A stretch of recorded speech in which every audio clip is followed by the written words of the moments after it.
History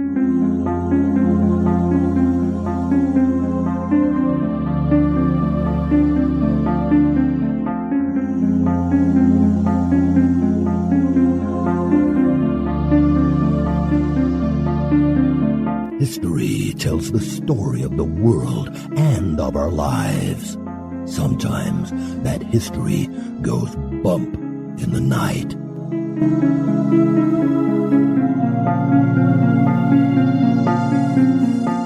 Broadcasting from the center of oddity and the supernatural in Central Florida, it's the History Goes Bump podcast. Hello, you spooktacular people. Welcome to this 128th episode of the History Goes Bump podcast. Ghost tours for the theater of the mind. I am your host, Diane. And this is Denise. On today's episode, we are covering two locations in the state of Connecticut. The first is Fairfield Hills State Hospital, which was suggested to us by listeners Paige Sherman and Michael Rogers. And the second is Charles Island. I found this one on my own because, let's face it, when it comes to asylums, we've covered a lot of them here. And unfortunately, a lot of them have the same basic premise.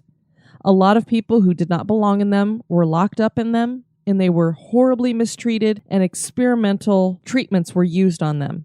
And because of this kind of thing and mysterious deaths, we have hauntings there. So I wanted to add a little something else to the show, and I found Charles Island, and it's a place that supposedly has 3 curses in connection to it. Before we get into that, we'd like you to check out our website, historygoesbump.com. And Denise, if people want to send us some feedback, where can they do that? They can do that at historygoesbump@gmail.com. We did get an email from Amanda.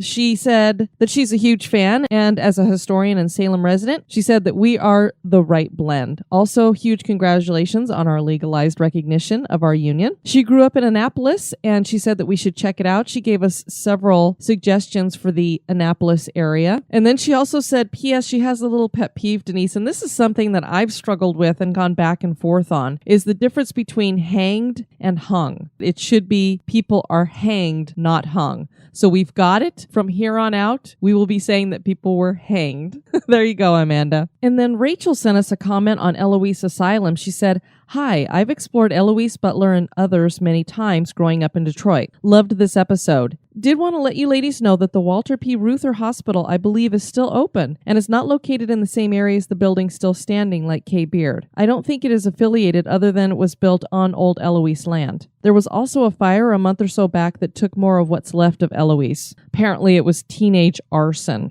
Hate to hear that kind of stuff. This is why they don't like them trespassing on property like that. Want to give a shout out to Kayla on Twitter. Josh Kitchen posted a bunch of pictures of the Athens Asylum in the Spooktacular crew. So it was cool to get to see that building and get that kind of personal touch there. And Leslie shared some pictures of the location of the Ashtabula train disaster. And she made a video of the Charles Collins Mausoleum. And this place is really peculiar because the outside of it looks like it's been charred. And apparently he was the guy responsible for that train disaster. So that's why they think that his mausoleum may have been charred somehow. Of course, it could be something natural going on there, but it was a pretty creepy looking mausoleum that was, had all this black all over it. Also, Shelby wanted to share with us that her ex-husband has written the book Demons in the Flesh. His name is Craig Fry, and that's Frye. Shelby also had another experience at her mom's pub. Shelby wrote, I had another experience at my mom's restaurant pub the other day. Little backstory on it. It was built as 2 separate houses in the 1800s. At some point, one of them was the local tavern. Another building was later built between them, connecting them together. My mom bought it 4 years ago when it had fallen into disrepair and renovated it into a restaurant pub, also known as a haunt in Old English, hence the name Old Village Haunt. She lifted it up and pushed it back off the road about 10 feet, added a poured basement and a brand new kitchen to the back end. She wanted to keep everything as original as possible, which was a complete pain, and many times we urged her to just bulldoze it and build something new. But she stuck to her guns and wanted that old friendly atmosphere and feel of home. She kept all the old original posts and beams. The bar is made out of all the original floorboards and old hand-poured square nails decorated inside the resin. While renovating, I had numerous encounters, just the basics, things like my radio or cell dying, followed by the sound of someone stomping up the stairs or doors slamming. Cold spots, glances of shadows were there, shouldn't have been, stuff like that. Once she was up and running as a restaurant, the kitchen and front-end staff started having experiences. Things like hearing the front door open and closing before we were open for business, and them going out to find it locked. One of the weirdest things is the entire staff, on numerous occasions, has heard a huge crash in the dish room to the point where they all jumped and ran into the room, expecting to find broken dishes all over the floor, only to find it spotless and nothing out of place. My mother eventually had a couple of mediums come in, and each told her pretty much the same thing. The first owner, a female named Sarah, is there and doesn't like what we've done with the place. She feels that it is hers and we shouldn't be touching it. She also informed them that she especially didn't like me, my music, my clothing, or my dogs, which we know for Shelby, that's not a good thing. So anyways, to my newest experience, I was standing behind the bars. I bartend there on Friday and Saturday nights. It was early afternoon, around like 15:30, so there was no customers yet. My mother, unbeknownst to me, was upstairs working on bills, and the waitress had gone out for lunch. The chef was out in the kitchen doing his thing, so I was just leaned back against the bar fridge playing around on my phone. My nose was buried in it, and I clearly had the whole cell phone zombie thing going on. I heard in a clear, feminine voice, "Shell," from somewhere out near the dish room just outside the dining room. Absent-mindedly, I responded, "Yeah, Mom." No response. I waited a beat, still wrapped up in my phone. "Mom?" Still no answer. I looked up from my phone and looked around. Couldn't find her. Walked out to the dish room, nothing. Went into the kitchen, asked the chef if he'd seen my mom. Nope. Well, I walked through the restaurant checking for her and any other female that could have called out for me. No one. The place was empty. Eventually, my mother came downstairs and I asked if she had been looking for me. She said she hadn't, and I told her what happened. I still don't know who called my name, but I heard it clear as a bell. And then Shelby went on to let us know that on top of that, this wasn't just a nickname, it was her real name, or at least the back half of it, because her real name is Michelle. So for it to call her Shell, pretty darn freaky and creepy. Thanks for sharing that with us, Shelby. Jen let us know that she really enjoyed the Marilyn Monroe show, particularly my impression of Marilyn. And Courtney agreed with me on one of the podcasts. I'd been moaning and groaning about census records, and she says that she's run into the same problem when she's doing genealogies and such. So thank you to both of you ladies for that as well. We want to welcome to the Spooktacular crew Danica. Hey, Danica. Susan. Hi, Susan. Rebecca. Hey, Rebecca. Leslie. Hey, Leslie. Kathy W.T. Hey, Kathy W.T. Kyra. Hi, Kyra. Katie. Hey, Katie. Laura. Hi, Laura. Sarah. Hey, Sarah. Jana. Hi, Jana. Aaron with an E. Hey, Aaron with an E. And Kathy F. And Kathy F. Welcome.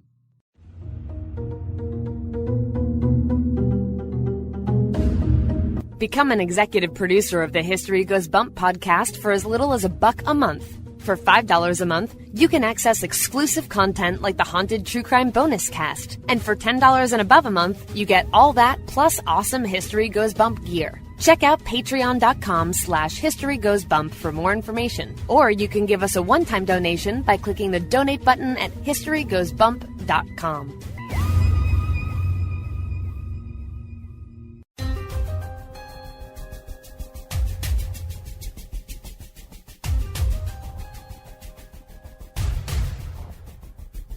History is full of oddities, curiosities, mysteries, and the truly bizarre. Welcome to this moment in oddity.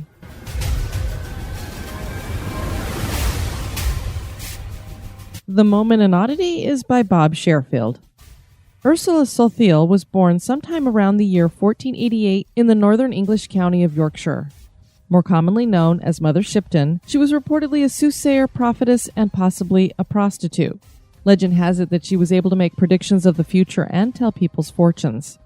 One narrative states she was born an ugly child, and finding a nurse for her was difficult until a woman living on the outskirts of Knaresborough agreed to take her in.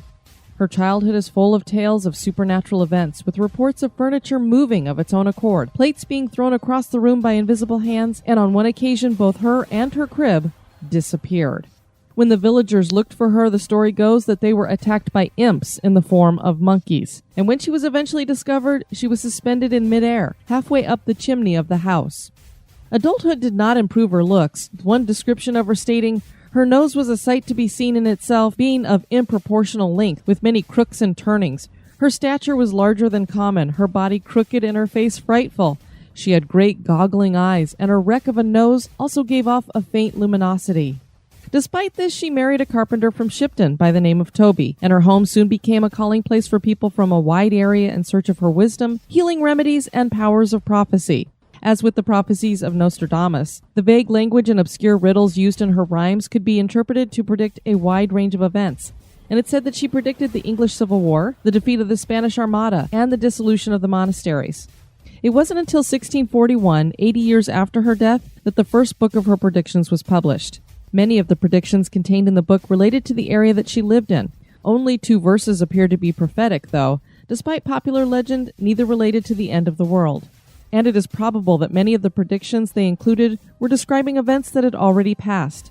During the Victorian period, Mother Shipton was again popular. An 1862 edition of her prophecies made famous the following verse: "The world to an end shall come in 1881. Through the years and reprints, the Armageddon date has changed. Unfortunately, this verse isn't the work of Mother Shipton, but was created by the author of the 1862 edition, Charles Hindley. While the truth about Mother Shipton is hard to discover, perhaps she was simply a local wise woman who was good at her job.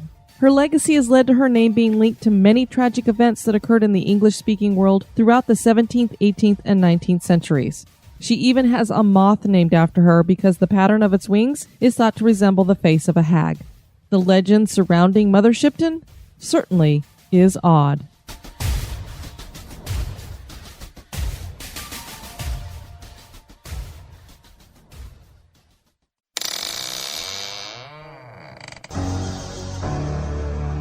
Are you afraid of the dark?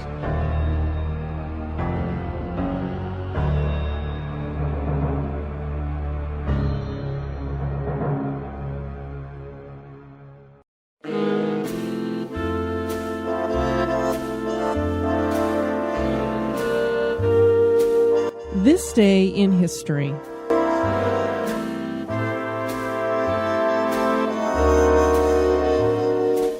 This Day in History is brought to us by Stephen Pappas.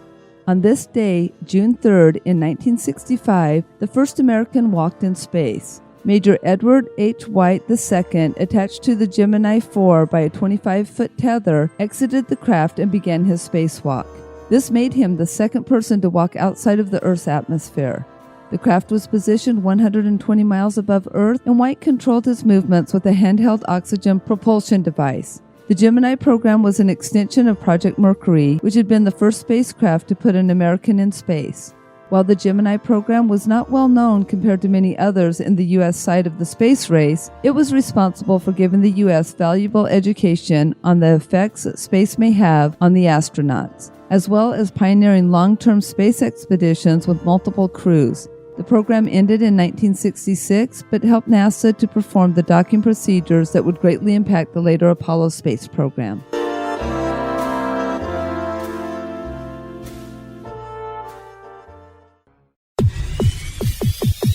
You're listening to History Goes Bump. Our research assistant for this episode was April Rogers-Crick.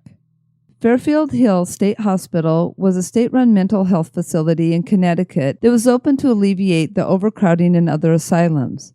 The facility was pleasing to the eyes from the outside, but within its walls, unspeakable acts were taking place. This was not a place of rehabilitation, but more a place of experimentation. Just as we've found to be the case at other asylums during this time period, barbaric practices were followed, and many mysterious deaths were the result. This has led to the typical result, hauntings. We will also share the Curse of Charles Island, which is not far from Newtown, and it involves pirates. But there is only one curse on this island, or could there be more? Join us as we explore the history and hauntings of these 2 Connecticut locations. Fairfield Hills State Hospital is in the city of Newtown in the state of Connecticut. Unfortunately, nearly all Americans, and probably many of you internationally, know this small town because of the horrific Sandy Hook school shooting that happened back in 2012. To refresh your memories, an armed assailant named Adam Lanza shot and killed 20 children and 6 staff members before shooting himself, and earlier in the day he had also shot and killed his mother. But long before this tragic event occurred, the Powhatuck tribe lived in this region. Epidemics and warfare nearly wiped out the tribe, and they eventually merged into the tribal group we know today as the Scagatoke tribal nation. They were fishermen and farmers. The English were the European colonists that would settle here in 1705. They bought the plot from the Powhatuck and named it Quaniepeg. They incorporated in 1711. For obvious reasons, this was a Tory stronghold during the Revolutionary War. The city would grow and dwindle through the years. And a fun fact about the city of Newtown is the board game Scrabble was created here by James Brunot. In 1931, to help alleviate the overcrowding at other state mental hospitals, the Fairfield Hills State Hospital for the Criminally Insane opened in Newtown, Connecticut. The hospital was built on 100 acres with 670 bucolic acres surrounding the buildings. Walter P. Crabtree, Jr. designed the structure, which was built in the colonial style out of brick. The facility consisted of 16 buildings connected above ground by a circular network of roads. Below ground, an intricate network of concrete tunnels connected each building. This allowed for ease of movement by staff and patients. Fairfield Hills had its own psychiatric residency program. It also had its own dedicated cafeteria building, movie theater, tennis court, soccer field, baseball diamond, gymnasium, laundry, and staff housing facilities. They had their own self-contained power plant and water treatment facilities. When Fairfield opened, patients were quickly transferred from the other state hospitals like Connecticut Valley Hospital. In the early days, no more than 500 patients were housed at the property. Staffing was an issue even then, with only 3 doctors on staff for 500 patients. 3 doctors. In the 1940s and 1950s, the hospital was expanded and more buildings were added to accommodate the growing patient population. By the 1960s, Fairfield Hills was becoming overcrowded, with more than 4,000 patients and only 20 doctors, 50 nurses, and 100 other employees carrying out various duties. Patients at the hospital were generally either temporary or involuntary residents. Several were long-term residents, however. Sadly, a large number were mentally handicapped wards of the state who could not live independently and had no one to take care of them. Patients who did not need to be confined all the time were allowed to walk around campus and its facilities freely. Those who were deemed able could take on basic jobs around the campus, and in return they received a small stipend. Patients were treated with many different and often controversial therapies, as was the case at the time. Electric shock therapy was used. We've discussed this several times in other asylum episodes, but another controversial treatment we have not discussed before was the use of insulin shock therapy. Patients were repeatedly injected with large doses of insulin in order to produce daily comas over several weeks. How unsafe is that? Mainly, it was used to treat schizophrenia. Another highly controversial treatment was metrazole shock therapy, in which a person was injected with metrazole to cause convulsions. So now they're causing people to have comas and convulsions on purpose, and they think it's helping them. Hydrotherapy was another treatment used by doctors to stimulate blood circulation and treat the symptoms of certain diseases. It is indeed a part of medicine and alternative medicine, particularly when it comes to naturopathy, occupational therapy, physiotherapy, and generally speaking, they use water for pain relief and treatment. But back at this time, it was not necessarily a very good thing. And a lot of times patients would be left too long in the water, or imagine if you put them in water that's too hot or too cold. Not a good thing. Fairfield Hills doctors sometimes use psychosurgery, also known as lobotomy, to treat patients they deemed severely mentally ill or insane. Psychosurgery is performed by both psychiatrists and neurosurgeons. During the operation, the brain is permanently damaged or destroyed.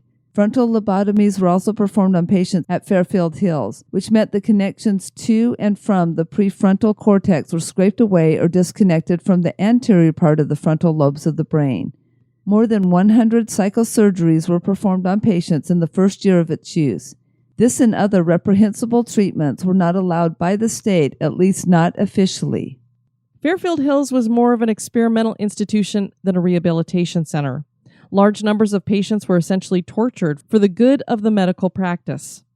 Eventually, a decreasing emphasis on institutionalization and greater emphasis on community-based models of care came into favor, and long-term in-house patients started to decrease. Fairfield Hills fell victim to cuts in public funding, soaring costs of maintaining inpatient mental health facilities, and maintaining thousands of employee benefits. Patients were transitioned to outpatient psychiatric care or to community care, and some that could not live on their own were placed in adult foster care or temporary halfway houses, where they received outpatient psychiatric services. In 1995, Fairfield Hills State Hospital was closed down by the state. After closing, it was used for the filming of the movie Sleepers, as well as an episode of MTV's Fear. In 2009, the town of Newtown, Connecticut, had the underground tunnels sealed off. Attempts to visit Fairfield Hills today are incredibly difficult, if not altogether impossible to sneak past the patrols. Numerous police cars patrol the area on a nightly basis. They vigorously guard the facility on all sides and are ready and willing to arrest anyone attempting to sneak onto the property. The goal of the current management team is to turn the site into a place for recreational, cultural, and government activity. Fairfield Hills joins the ranks of the countless other asylums reputed to be haunted by those no longer living. Former employees and patients have told stories of strange paranormal activity that went on there when the hospital was open. One employee wrote that the nightmares had become a way of life after witnessing the actions of the insane and the mistreatment of them by employees not well versed in their care. Strange noises have been reported from all over the property. Whispers to moans to outright screams echo through the hallways. All of them, of course, disembodied. Nobody there. Some have reported hearing the rattle of old gurney wheels traveling the hallways and the underground tunnels. Now that's creepy in and of itself, just hearing the wheels of a gurney and then imagining that it's actually not even there. The morgue is said to be filled with inexplicable and unexplained noises. Rumors abound that during the last few years of operation, various electronic machines and appliances were rumored to turn on and off of their own accord.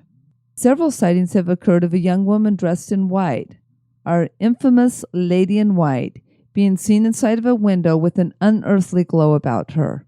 And rumors have circulated that a satanic cult practiced rituals in one of the buildings. The managers of the property turned away ghost hunters when they asked if they could come investigate. Mary wrote a comment on the Road Trippers website that her mother had worked there as a secretary and that she can confirm that disembodied screams could be heard. John wrote, quote, "I've been there numerous times. I hope I don't get in trouble for saying this, but that place made me a believer. I lived in Connecticut my whole life and used to go there when I was a teenager. From underground tunnels, from building to building, totally incredible. Trust me, I was a skeptic and stayed there all night. I didn't have permission to go, but I promise you I'll never go there again. Shadows to coughing to doors swinging open. I gotta tell you, you know something wasn't right. I got pics that are insane. I heard talking clear as day and moaning of insane patients. Too much to list," end quote. One building, the Greenwich House, is said to bring on an overwhelming feeling of despair and suffering. This building was destroyed in a massive fire that is said to have been started by a man who took a bottle of lighter fluid to a linen closet and tossed in a match. So it makes you wonder if it was that overwhelming feeling of despair that caused him to say, "I'm going to torch the place," or, maybe he was just nuts. Full-bodied apparitions wearing hospital gowns have been seen in hallways. And of course, there are the typical hot spots and orbs as well. Now, Denise, we've covered a lot of asylums, and they all kind of have the same basic story. They started at basically the same time, had the same horrific treatments, underground tunnels, most of them closed in the 1990s. And then we hear these reported hauntings, but they're abandoned. So to get stories about hauntings, it's hard because there's not people who are actually there very often. And this place, the ghost hunters wanted to go in and they wouldn't let them go in. So I thought, this is getting so repetitive and stuff. I wanted to add a little interesting element to this. And so I thought, well, is there somewhere near this in Connecticut that wouldn't be a full show of its own that we could add into this episode? And indeed, I found a place that we're going to share with everybody. About 30 minutes southeast of Newtown is the town of Milford, and there are interesting legends of curses here on Charles Island. The island is named for Charles Deal, who brought the island in 1657 from the native tribe there, and he tried and failed to start a tobacco plantation. It is only 14 acres and sits along the shore of the Connecticut Silver Sands State Park. It is a neat little natural environment that visitors can reach by foot when the tide reveals a sandbar. But visiting this island is not a good idea because there are stories of multiple curses. The first is a curse connected to the pirate Captain William Kidd. Captain Kidd was a Scottish sailor born in 1645. He worked mainly as a privateer, and many historians claim he was nothing more than a privateer. But his legend tells a different story, and that, of course, involves piracy. Privateers were hired to round up, quote-unquote, goods for their country. But pirates, of course, would go and ransack ships. They'd go in villages and ransack them, burn them down. And, of course, they would do this for their own enrichment. Captain Kidd is said to have buried treasure at Charles Island. And that would seem to mean that he probably crossed over into that thing called piracy, because he certainly wasn't taking it back to his country if he's burying it there. Now, maybe he knew that he was getting close to being captured, but I seriously doubt it. The captain made his last voyage in 1699, and at that time he stopped in 2 locations near to each other. One was Gardiner's Island, which is off of Long Island, and the other was Charles Island in Connecticut. The story goes that Captain Kidd hid treasure in both of these places. At Charles Island, he hid his loot under Hog Rock, and then he proclaimed a curse to protect that treasure. He was later tried and executed for piracy. The next curse is courtesy of the Pagusset tribe. Charles Island was sacred to them, and they believed the island was home to spirits. When the Europeans arrived and drove them back away from the island and started building on the island, the tribe cursed any structure that was erected on the island. They cursed the settlers as well. The first home was built there in 1835 by John Harris, who died shortly thereafter. By the 1850s, there was a resort here known as Charles Island House, and then later as Asanteway House. Steamboat service was available here. In the 1930s, the island was home to a religious retreat. 6 workmen constructing the retreat drowned one day on their return trip home. Later, the monastery was destroyed in a storm. Today, the island is inhabited only by wildlife. So, did the curse work? The third curse involves some Connecticut sailors who came upon a treasure in the 18th century belonging to the Mexican emperor Guatemozin, who had succeeded Montezuma. The treasure was in a cave. Spanish conquistadors had tortured Guatemozin to get him to tell them where the Aztec treasure was, and he never told.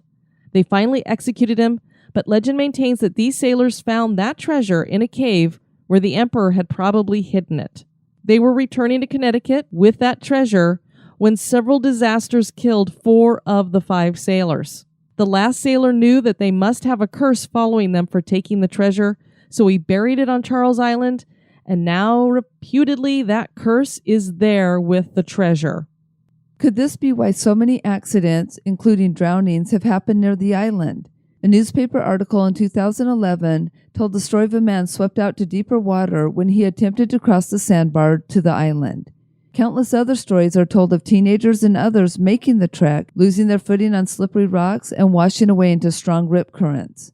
Could this just be Mother Nature having fun with humans? The island seems to be haunted as well, and this is no surprise because of the deaths connected to the island. People claim to see full-bodied glowing apparitions on the beaches or among the trees. Disembodied voices are heard by visitors. Eerie lights move about, even in the daytime. No treasure seeker has been able to find any treasure. Has it been protected by these spirits or by the curses?